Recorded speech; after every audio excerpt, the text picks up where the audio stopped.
یہ رسم تو نہ ڈالو، اس کا ادا کرنا مشکل ہو جائے گا۔ کہا میں نے کعبے کے رب سے یہ منت مانی تھی اور اللہ نے وہ منت پوری کر دی۔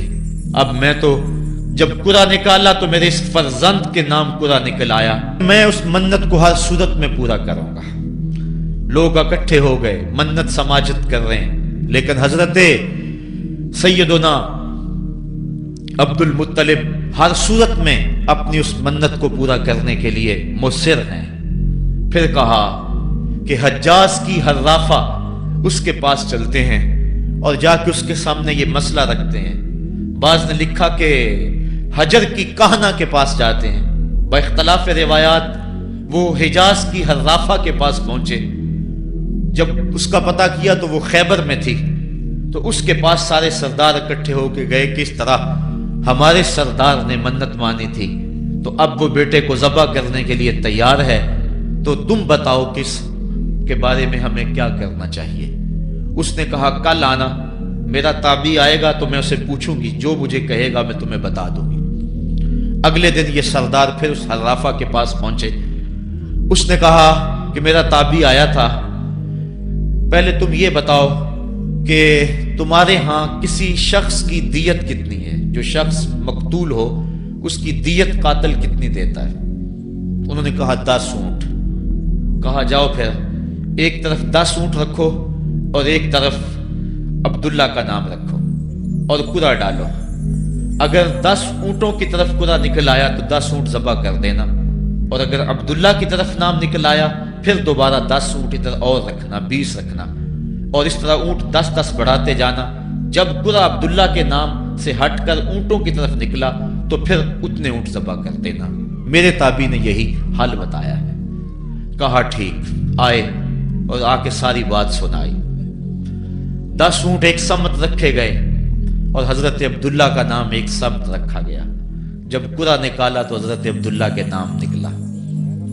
پھر 20 اونٹ رکھے گئے، پھر قرعہ نکالا تو حضرت عبداللہ کے نام نکلا۔ پھر 30 اونٹ رکھے گئے، قرعہ حضرت عبداللہ کے نام نکل رہا ہے۔ 40 اونٹ رکھے گئے، 50 رکھے گئے، 60، 70، یہاں تک کہ 100 اونٹ رکھے گئے۔ 100 اونٹ جب ادھر ہو گئے، اب قرعہ نکالا تو اونٹوں کے نام نکل آیا۔ سارے خوش ہو گئے کہ اب قرعہ اونٹوں کے نام نکل آیا، عبداللہ کی جان بچ گئی۔ لیکن حضرت عبد المطلب فرمانے لگے کہ میں ایسا نہیں کروں گا۔ کہا کیا کرو گے؟ کہا ایک مرتبہ نکلا ہے، 3 مرتبہ قرعہ ڈالو، اگر تینوں مرتبہ عبداللہ کے نام کی بجائے اونٹوں کے نام نکلا تو پھر میں سمجھوں گا کہ اللہ کی طرف سے یہی مرضی ہے، ورنہ میں اپنے بیٹے کی گردن پہ چھری رکھ دوں گا۔ اللہ اکبر! مکے کے اندر سردار بھی دعائیں مانگ رہے ہیں۔ اللہ اکبر! ام ایمن بھی دعا مانگ رہی ہے، مکے کے پربت دعائیں مانگ رہے ہیں، کائنات کا ذرہ ذرہ دعائیں مانگ رہے ہیں۔ قرعہ جب ڈالا گیا تو دوسری مرتبہ بھی قرعہ اونٹوں کے نام نکلا۔ اب تیسری مرتبہ جب قرعہ ڈالا گیا تو ہر ایک کا دل دھڑک رہا ہے۔ حضرت عبد المطلب تیار ہیں، کہا اگر تیسری مرتبہ بھی قرعہ اونٹوں کے نام نہ نکلا تو میں اپنے بیٹے کی گردن پہ چھری پھیروں گا، چونکہ میں نے کعبے کے رب سے منت مانی ہوئی ہے۔ جب تیسری مرتبہ قرعہ ڈالا گیا تو وہ بھی اونٹوں کے نام نکلا۔ 100 اونٹ ذبح کر دیے گئے۔ حضرت عبداللہ جو کہ حضور کی امانت کے امانت دار تھے، ان کی زندگی محفوظ ہوئی۔ حضور علیہ السلام فرمایا کرتے تھے آنا ابن الذبیحین، لوگوں میں 2 ذبیحوں کا بیٹا ہوں، ایک ذبیح اسماعیل علیہ السلام ہے اور ایک ذبیح میرے والد حضرت عبداللہ رضی اللہ تعالیٰ عنہ۔ جلدی سے حضرت عبداللہ کی شادی کی گئی۔ حضرت آمنہ سلام اللہ علیہا آپ سے نکاح ہوا، شادی کو ابھی چند ماہ ہی گزرے تھے کہ حضرت عبداللہ رضی اللہ تعالی عنہ شام کی طرف تجارت کی غرض سے گئے۔ واپس جب مدینہ طیبہ پہنچے تو ان کی طبیعت خراب ہو گئی، تو وہ چند لمحے چند دن وہاں رک گئے۔ قافلہ بھی رکا لیکن طبیعت سنبھل نہیں رہی تھی، قافلے والے انہیں وہاں چھوڑ آئے اور واپس آ گئے۔ کچھ دنوں کے بعد خبر پہنچی کہ حضرت عبداللہ رضی اللہ تعالیٰ عنہ کا مدینے میں انتقال ہو گیا ہے۔ حضور علیہ السلام شکم مادر میں، فرشتوں نے کہا مالک تیرے نبی تو شکم مادر میں یتیم ہو گیا۔ اے اللہ تیرا نبی تو شکم مادر میں یتیم ہو گیا۔ آواز آئی آنا حافظہ و آنا ناصرہ و آنا کافلہ، تم کیوں پریشان ہوتے ہو؟ میں اس کی حفاظت بھی کروں گا، اس کی مدد بھی کروں گا، اس کی کفالت بھی کروں گا۔ حضرت آمنہ سلام اللہ علیہا کے دل میں یہ خیال تھا کہ میں اپنے شوہر نامدار، جس کے چہرے کو ابھی میں نے جی بھر کے دیکھا بھی نہیں تھا، اس کی قبر پہ جاؤں، لیکن جو امانت تھی اس امانت کے تقاضے ان کو اس سفر سے روکتے رہے، حتیٰ کہ حضور کی ولادت ہوئی۔ آقا کریم کی عمر جب 6 سال ہوئی تو اب ان کے دل میں یہ جذبے اور یہ احساس اجاگر ہوا اور یہ جذبہ بڑھ گیا کہ میں جاؤں اور اپنے شوہر نامدار کی قبر پہ حاضر ہوں۔ حضرت آمنہ سلام اللہ علیہا آپ اپنے نونہال فرزند کو لے کر ام ایمن جو کہ حضرت عبداللہ کی کنیز تھیں ان کو لے کر آپ پہنچے مدینہ المنورہ۔ کچھ عرصہ گزارا۔ اللہ کے محبوب علیہ السلام کو کسی یہودی نے دیکھا تو اس نے یہ خبر گرم کر دی کہ وہ جو موعود نبی ہے جس کا وعدہ ہماری سابقہ کتابوں میں ہے وہ یہی ہے۔ لوگ جوق در جوق دیکھنے آنے لگے تو حضرت آمنہ پریشان ہوئی اور جلدی سے وہ مکے کی طرف عازم سفر ہوئی۔ ابھی مکے سے 150 کلومیٹر کا فاصلہ باقی تھا کہ ابوا کے مقام پر حضرت آمنہ سلام اللہ علیہا کو سخت بخار ہو گیا، اور حضرت آمنہ سمجھی کہ یہ میرا بخار جان لیوا ثابت ہوگا، تو انہوں نے ام ایمن کو بلایا، کہا لگتا ہے کہ یہ بخار میری موت کا باعث بنے گا، میں تمہیں وصیت کرتی ہوں کہ میرے بیٹے کو بحفاظت امیر قریش عبد المطلب تک پہنچا دینا۔ اور اس کے بعد حضور کو حضرت آمنہ نے بلایا، اپنے سامنے بٹھایا، سر پہ ہاتھ رکھا۔ حضرت آمنہ حضور سے کچھ باتیں کرنا چاہ رہی تھی۔ وادی ابوا کے اندر یہ منظر بڑا دل گداز تھا۔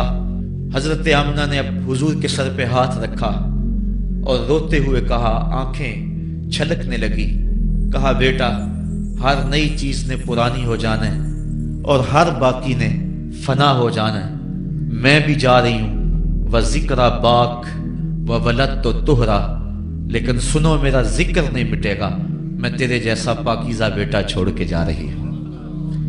یہ آخری لفظ تھے حضرت آمنہ سلام اللہ علیہا کے۔ اس کے بعد حضرت آمنہ سلام اللہ علیہا آخری ہچکی لی اور حضور سے ماں بھی جدا ہو گئی۔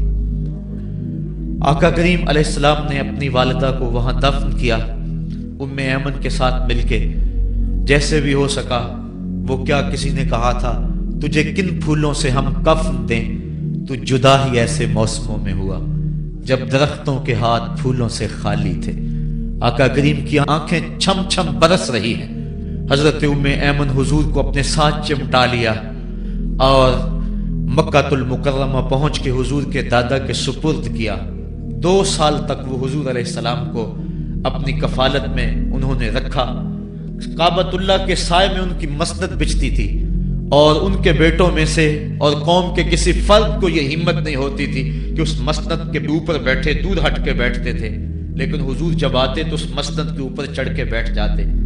حضور کے چچا اور حضور کے دیگر عزیز و اقارب کہتے کہ بیٹا نہ چڑھو، تو حضرت عبد المطلب کہتے رہنے دو، یہ بڑی شان والا بیٹا ہے۔ ان سے محبت کرتے، ان کو اپنے ساتھ سلاتے۔ 8 سال کی حضور کی عمر ہوئی کہ امیر قریش کا بھی انتقال ہو گیا۔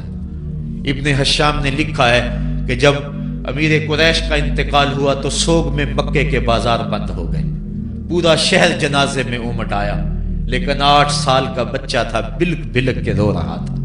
آج وہ سایہ بھی اٹھ گیا۔ پھر چچا کی کفالت میں گئے، اور انہوں نے جس انداز سے کفالت کی اور محبتوں کا ثبوت دیا وہ الفتوں کی ایک لمبی داستان ہے۔ 40 سال کی عمر ہوئی تو اللہ تعالیٰ نے حضور علیہ السلام کو نبوت کی ذمہ داریوں کے اعلان اور لوگوں تک پیغام حق کے ابلاغ کا حکم دیا، آقا کریم علیہ السلام جب پیغام حق لے کر میدان میں آئے تو گلی کوچوں اور بازاروں کے اندر مخالفتیں، نکتہ چینیاں، ناموافق حالات کے جکڑ اور مخالفتوں کی آندیاں چلنے لگیں۔ ابھی آپ سن رہے تھے کہ حضرت بلال حبشی کے ساتھ کیا سلوک کیا جاتا رہا، کس انداز کے ساتھ ان کے سینے پہ پتھر رکھ دیا جاتا، حضرت خباب بن ارد کے ساتھ کون سا سلوک کیا جاتا رہا، کون کون سے دکھ تھے جو روانہ رکھے گئے۔ حضرت زنیرہ ان کے گلے کے اندر کوڑا ڈال کر کوڑے کی رسی کو تاؤ دیے گئے، یہاں تک کہ ان کی آنکھیں باہر آ گئیں اور آنکھوں کی روشنی جاتی رہی۔ ابو جہل بولا اب بلانا اپنے محمد کو جو تیری آنکھوں کی روشنی کو واپس کرے۔ زنیرہ نے ہاتھ پھیلا لیے اور کہا عرش کے رب، میں ان آنکھوں کا نور کیا میرے بدن کے ٹکڑے ٹکڑے ہو جاتے، کبھی بھی تیرے سے زندگی نہ مانگتی، لیکن اب تیرے نبی کی عزت کا سوال ہے، میری آنکھوں کی روشنی واپس کر دے۔ روایات میں آتا ہے کہ اللہ نے حضرت زنیرہ کی آنکھوں کی روشنی واپس کر دی۔ تکلیفیں آئیں، دکھ آئے، مکے کے چوک کے اندر حضرت سمیہ کو نیزہ مار کر ابو جہل نے شہید کیا۔ یہ اسلام کی پہلی شہیدہ تھی جن کا خون مکے کے ریگزار کے اندر گرا۔ حضرت یاسر کو شہید کیا گیا، یہ حضرت عمار ابن یاسر کے والد تھے اور سمیہ حضرت عمار ابن یاسر کی والدہ ماجدہ تھی۔ حضرت عمار ابن یاسر کو تختہ ستم پہ رکھا گیا اور انہیں کوڑوں سے ان کی تواضع کی گئی۔ آقا کریم آئے، عمار ابن یاسر دکھوں اور اذیتوں میں سے دو چار تھے، آقا کریم نے سر پہ ہاتھ رکھا اور کہا صبرن آل یاسر، صبرن آل یاسر ان موعدکم الجنہ، کہا آل یاسر صبر کرو، آل یاسر صبر کرو، میں تمہیں جنت کا وعدہ دیتا ہوں۔ تکلیفیں آئیں، دکھ سہے، اس راستے کے اندر مکے کی گلیوں میں حضور کے ساتھ جو سلوک ہوا کون بھول سکتا ہے۔ کبھی کانٹے بچھ رہے ہیں، کبھی حضور کی راہوں میں گڑھے کھودے جا رہے ہیں، کبھی اوجریاں ڈالی جا رہی ہیں بدن اطہر کے اوپر۔ ابو لہب اپنے گھر کا کوڑا اٹھا کر حضور کی دہلیز پہ ڈال جاتا ہے، عقبہ بن ابی معیط حضور کے گلے کے اندر کپڑا ڈال کے اس کو تاؤ دیتا ہے۔ حضور فرماتے ہیں جتنے دکھ اس نے مجھے دیے کسی نے نہیں دیے۔ اذیتوں کی داستانیں رقم ہو رہی ہیں۔ آقا کریم علیہ السلام کے شفیق چچا بھی انتقال کر جاتے ہیں، جب گھر آتے تو اپنی زوجہ حضرت خدیجہ الکبریٰ سے دکھڑے کہتے، وہ بھی انتقال کر جاتی ہیں۔ اس سال کا نام عام الحزن رکھا جاتا ہے، دکھوں کا سال، مصیبتوں کا سال۔ آقا کریم بہت دل برداشتہ ہوئے قوم سے، پھر سوچا چل طائف چلتا ہوں اور طائف والوں کو پیغام حق دیتا ہوں، شاید میری آواز پر وہ لبیک کہہ دیں۔ 1 مہینے کا سفر کر کے حضرت زید بن حارثہ کو ساتھ لے کر طائف پہنچے۔ ان کے 3 سردار تھے، عبد یالیل بن عمر، حبیب بن عمر اور مسعود بن عمر۔ ان کے پاس جا کر پیغام حق دیا، کہا تمہاری بھلائی کا سندیشہ لے کر بڑی دور سے چلا ہوں، میری دعوت کو قبول کر لو، دنیا میں بھی کامیابی، آخرت میں بھی کامرانی تمہارا مقدر ہوگی۔ یہ دعوت پیش کی، انہوں نے کہا کہ ہم تمہاری دعوت کو مسترد کرتے ہیں۔ ایک بولا کہ اور کوئی زمانے میں بندہ نہیں تھا جس کو نبوت ملتی، تجھے ملنی تھی۔ کسی نے کچھ کہا، تانے دیے، دل دکھایا حضور کا۔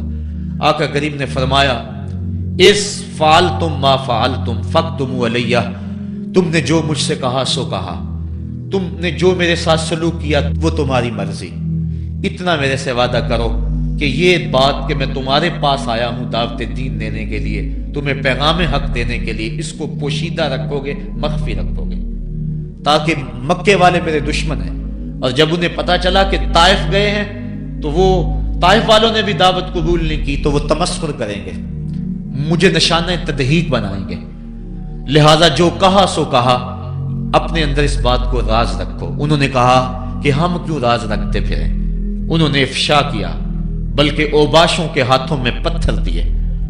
حضرت ام المومنین سیدہ عائشہ صدیقہ رضی اللہ تعالی عنہا، محبوب کائنات، کہتی ہیں کہ ایک دن میں نے حضور سے پوچھا کہ آقا احد کے دن سے سخت دن بھی کبھی زندگی میں آپ پر آیا ہے؟